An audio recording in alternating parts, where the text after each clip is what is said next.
confins de l'infinité, vivait une créature toute menue qui s'appelait Lucrezia.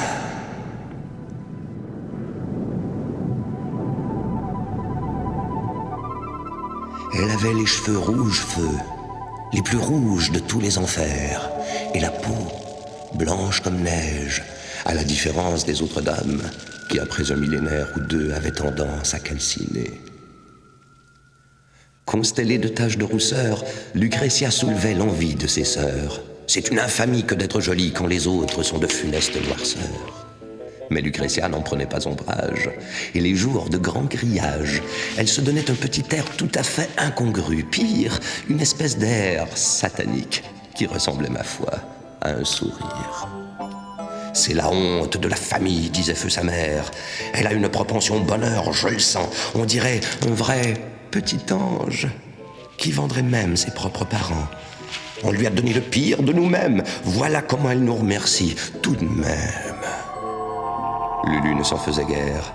Personne ne la portait dans son cœur, mais elle savait qu'elle avait mission d'être une sacrée terreur. Or, la veille de Noël, chaque année, l'enfer est fermé à clé. Lucifer lui-même ne saurait se montrer le bout du nez. Tous les diables restent au chaud, reposent leurs ailes et leurs sabots, pendant que les sentinelles de l'Éternel neutralisent les fins finaux. Et chaque année, Lucrezia veut savoir ce qui a bien pu se passer sur Terre, mais sa mère lui demande de bien vouloir se taire. Juste avant d'aller au lit, donc, Lucrezia feignit d'aller récupérer sa fourche dans le jardin. Elle courut à l'extérieur et courut comme un vrai petit diable cornu. Avant que ses parents s'en aperçoivent, elle était au diable vert. Aux portes de l'enfer, Gabriel, procureur de la haute cour céleste, s'apprêtait d'une main preste à goûter son goûter, quand il aperçut Lucrezia à travers les barreaux.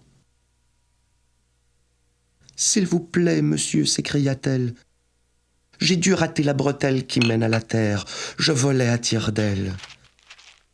Et on m'a volé ma tunique d'ange. S'il vous plaît, monsieur, soyez un ange et ouvrez-moi. » En 1900 et quelques années de guet ininterrompu aux portes de l'enfer, Gabriel n'avait jamais vu un angelot de l'autre côté des barreaux. Il n'avait jamais vu non plus de chérubin aux yeux verts, à la tignasse rousse, et avec autant de doigté envers et contre tous.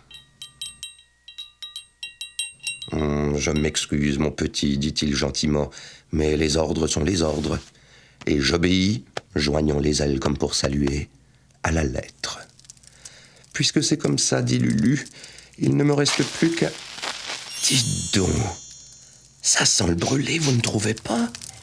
Marotti, s'écria Gabriel, calciné. Il se retourna pour saisir son épée, mais sans dire un mot, à la dérobée, Lucrezia, par le trou de la serrure, s'enfuit vers la terre. Cheveux flottants au vent noir de la grande énergie où fraye l'éternité, Lucrezia tombe dans l'abîme. Elle traverse l'intersidéral, ses cheveux s'entremêlant aux frêles rayons de l'époque très lointaine des 1000 millions de soleils. Rayons qui tournoient depuis la lumière, comme des filaments d'or et d'argent, captés par un trou d'air luisant, où une toute petite planète, la Terre, brille comme une bille. Au-dessus de la terre, des anges battaient de l'aile dans les aurores boréales, et jouaient de la harpe, et chantaient, et alléluiaient. Écartez-vous! Le cri de Lucrezia retentit par tout l'univers. Les chants s'arrêtèrent. Tous les visages se retournèrent pour regarder cet ovni en chute libre percer l'atmosphère dans un tumulte de bateaux et de waouh et autres expressions du genre, puis s'abîmer dans un nuage et disparaître dans la nature. Un autre satellite, dirent-ils en soupirant. Ces familiarités de langage, vraiment. Des Québécois, sûrement. J'en perds mon auréole et mon latin, franchement. Ayant presque perdu la maîtrise, empiquée sur Montréal, Lucrezia toucha terre dans une neige étale, se mit à culbuter et à virevolter comme une tornade blanche à travers un parterre jusqu'à une barrière. Une porte de sous-sol s'ouvrit. Un vieil homme, l'air inquiet, la regardait avec attention. Elle était là, diamanté, nu comme un verre, crachotant et dégageant la neige de ses yeux opalescents. À l'intérieur du sous-sol humide, le vieil homme assis sur son lit fixait le mur en se grattant la barbe. « Pour sûr que je rêve, dit-il. »« Parlez-moi, lança Lucrezia, debout dans la lumière franche, comme une bougie de Noël toute blanche. Parlez-moi de Noël. »« Il n'y a rien à en dire, répondit-il. » Mais Lucrezia se fit pressante. « Comment faites-vous ça, un Noël ?»« Faire un Noël ?» dit le vieil homme intrigué. Elle d'ajouter « Quelle est la recette ?» Bien d'abord, dit-il, il faut un arbre. Un arbre ? Un arbre de Noël, espèce de mouche à feu. Un arbre tout en brillant, en forme de tente, parsemé de cannes en bonbons. Un parapluie couvert de glaçons. Comme ça, demanda Lulu. Elle claqua des doigts en criant « Olé !» Et zap, zap, zap. Comme on dit, l'arbre de Noël le plus fantastique de tout le firmament se mit à scintiller dans l'appartement. « C'est un cadeau du ciel, dit le vieil homme. »« Presque, rétorqua la démone. »« Autre chose dont nous ayons besoin ?»« Si j'écoutais le fond de mon cœur, dit le vieil enfant, les yeux pleins de bonheur, j'aimerais un feu qui crépite dans un poêle à bois pour le réveillon.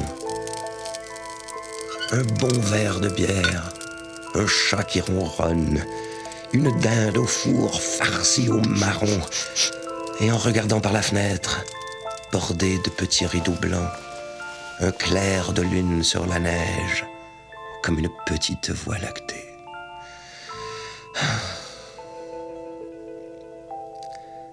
Mais ça ne se peut pas.